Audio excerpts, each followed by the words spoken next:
Hello, beautiful. Welcome back to another episode of the Meant to Bloom podcast. As always, I'm your host, Brittany Clarkson. Wow, it's so great to be here with you today. I'm excited. All right, so quick refreshment break there. Super professional of me, right? Okay. We have thrown a lot of professionalism out the window. And I just kind of want to have a chat, I guess. I want this to be so much more laid back lately, and I think part of that is just in my own healing process. I am not in a place where I am thriving on deadlines or like really thriving on keeping myself so busy. And if you listen to the last episode, I have been depressed. Big time depressive episode hit me super hard over the last month or more, really, but the last month was like way worse. And if you notice, there was like a month long gap in emails and podcast episodes from me, and that's because I just could not sit down and create anything. I wasn't at that place. I kept trying to. I really did. I was like, I really want to keep showing up for my ladies, my beautiful friends here. And every time I sat down to do it, I'm like, I just feel like a buzzkill. I don't know how to show up and be in a good spirit right now. I don't know how to bring positivity to this right now because I was so just in the yuck. And I, needed to convince myself that life was worth living. And that was just not the right time and place to be guiding anyone else out of the crap that they're going through too. But I did learn things. Like, it wasn't all negative, and I wouldn't say that I'm completely over it. I'm still in it. I'm still waking up, like having to convince myself to get out of bed. Sleeping in until like 10, almost 11 on some days. Like, I am not being productive at all, which is actually kind of a good thing in some ways because I put so much of my self-worth and my value on my productivity, and that's something I've always struggled with. Occasionally I can come through and convince myself otherwise, but for the most part, it just kind of keeps coming up for me. And so I'm kind of glad that I've had this prolonged, like, underproductive phase, because it's really forcing me to confront that and to find my own worth and my own value outside of productivity. And it's really interesting because as I sort of get back into that sense of innate worth, as I'm convincing myself of the positive things about me and my potential impact on the world, and the impact I make even on the days I don't do anything, is that it's actually kind of motivating me to be the person who gets things done a little bit more. And I'm getting them done from a place of peace, not a piece of pressure. And I think that is really valuable and really wonderful. But I've had 3 things I really wanted to share, and that's what I popped on today to share with you about what I have learned from my depression recently. And number 1, what I learned is that I don't have to be completely healed to help others. You don't have to be completely healed to help others. And that's such a kind of beautiful thing to realize. So I've always viewed like my whole presence here online with this podcast and my blogging days and all this is that I kind of view this personal growth journey as a staircase. And I'm so here for all the women, and especially moms, because so many personal growth things don't talk to the moms. It's like we forget that we have kids when we're like laser focused on personal growth, but then when you go to apply it to real life, there's kids there and it's just different, right?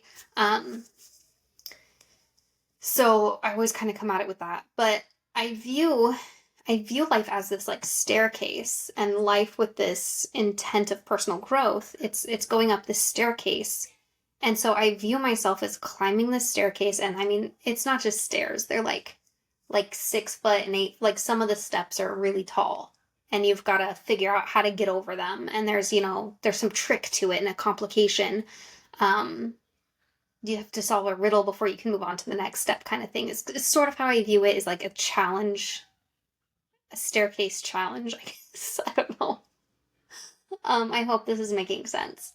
Um, but I always view like my whole time coming on here and sharing things that I learn is that that's me reaching down and, sometimes actually grabbing your hand and helping you up, or sometimes just yelling back like what the trick is to get up that next step that you're struggling with, because I've been there. I've already conquered that. Let me share with you how I figured it out. Let me, give you the cheat sheet to make it easier for you to climb this staircase too, because you move so much faster when you're not alone. And at the same time, I'm looking ahead to mentors and to, lead other leaders. I'm looking up to, Ali Casaza, Mel Robbins, um, Gabby Bernstein, whatever, like everybody, like everyone else who's out there louder and already farther along than me. And I'm looking up to them like, what did you guys do? How did you juggle sanity and starting a big business? Like, I'm looking that way, getting tips and tricks and the cheat sheet on how to keep going up. But at the same time, I'm reaching back like, I'm not going to forget you. You guys keep coming up, keep coming up. And so what I've realized is that, like, you don't have to be completely healed in order to help others. And like the way I've always come across that was that, like, you don't have to be at the top of the staircase to start helping others, because, someone who's, 6 steps above, they don't really remember how to get over what you're going through. But someone who's 1 or 2 steps above, they know, they were just there. They remember. It's, clear for them to turn back and help you. It's easier for them to turn back and help you because they're closer. And so I've always viewed growth that way. But once I hit this huge road bump of feeling so unhealed, so lost, so just, it felt like I got kicked back to the beginning when I know I didn't, because you can't go back to the beginning. But I realized that, like, I don't have to be completely healed in order to start helping. Especially because, like, if I get kicked back a couple steps, and so then I'm on the same step as everyone I've been helping, I can still help from that step because, 1, I've conquered this before, so let's do this together. Or 2, if I'm not ready to move back up that step, I'm picturing myself just like pushing you up. Like, let me lift you. Like, team lift. Let me, do a cheer lift and pop you on up to that step, and then, you can turn back and help me. Like, I'll figure it out when I'm ready. Or we can do this together. And I just kind of think that's really beautiful, to be like healing in real time and being able to share that process and being able to like be with you. And so no, like, get back on that horse. Like, don't, when life knocks you down, you get back up. I might be down, but I'm not out. How many cliches can I throw in here? I think we get the point on that one. But you don't have to be completely healed before you can start helping others. Like, where you are is where you're already meant to be, I guess. Anyways, number 2 is that apathy is the killer of all motivation and joy. Like, when we think of, like, well, what's the opposite of joy, we think sadness. And, it's not. Like, oh my gosh, it was the apathy. The feeling of apathy that was really keeping me down this last time. And I'd forgotten that apathy exists. And I apologize if anyone's listened to me, like, try to tell you about, like, how to tap into gratitude and how to tap into, like, your peace and everything. And if you're in a season of apathy, like depression, centered apathy, I am sorry for being insensitive to you about that, because I forgot how apathy feels, because it had been so long since I had felt apathy. Like, all my other depressive episodes I've had in the last several years, it's been kind of sadness, it's been some melancholy, it's been a little lack of motivation. But I was always able to, like, turn to gratitude and turn things on and, like, find a purpose for living and everything. But when apathy hits, like, wow, nothing would cheer me up. Nothing felt good. I didn't want to play Stardew Valley on my phone and distract myself. I just wanted to sleep. And, like, of course I couldn't sleep because the insomnia. it was rough. It really was. But apathy felt like it was just the killer of everything. Like, that was rough because I tried to do gratitude and I'm like, I feel nothing. I feel nothing. I don't care. Ah, dang.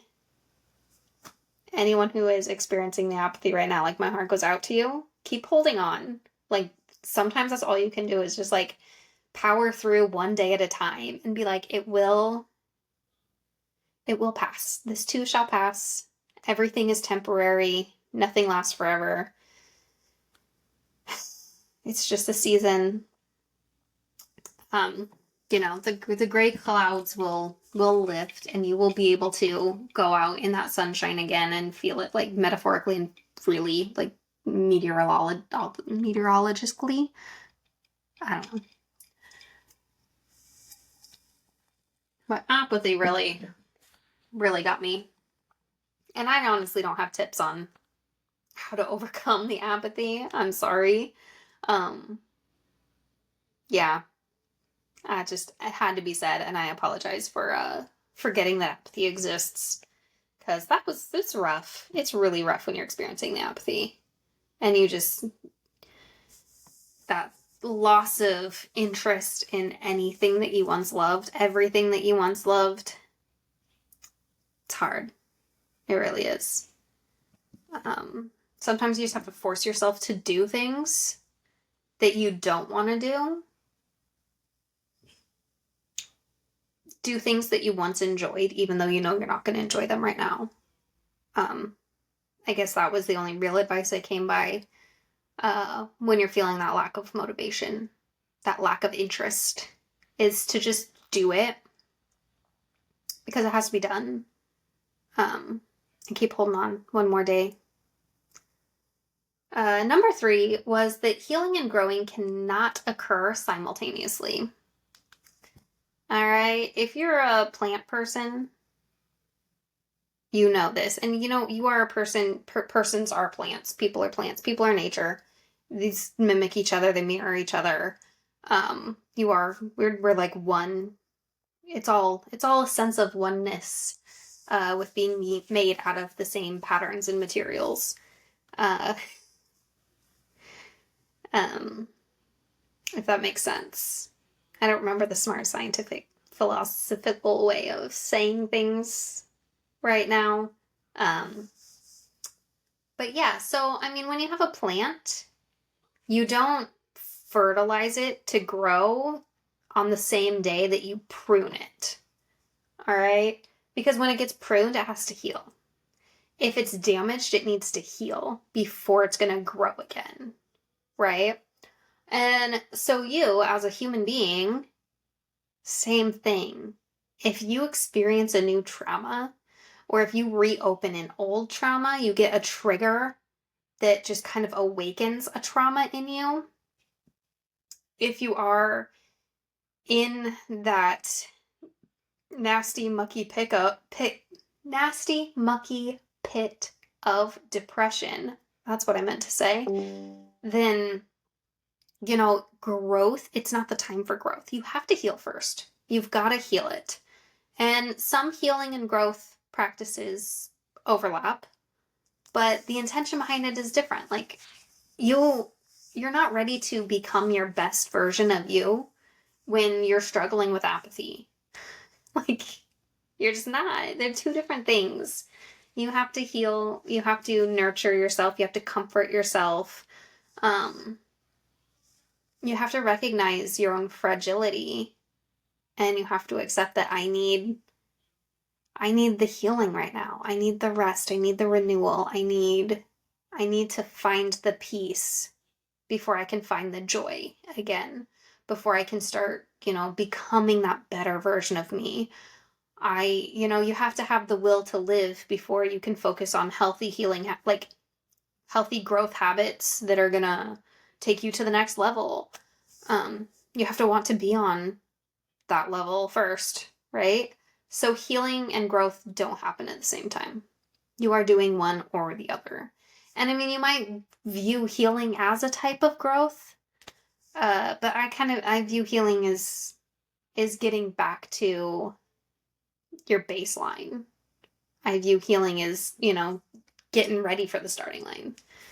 This is, doing the pre-workout, the stretching, and then growth is when you're, getting swole and you're running laps and beating records and all that,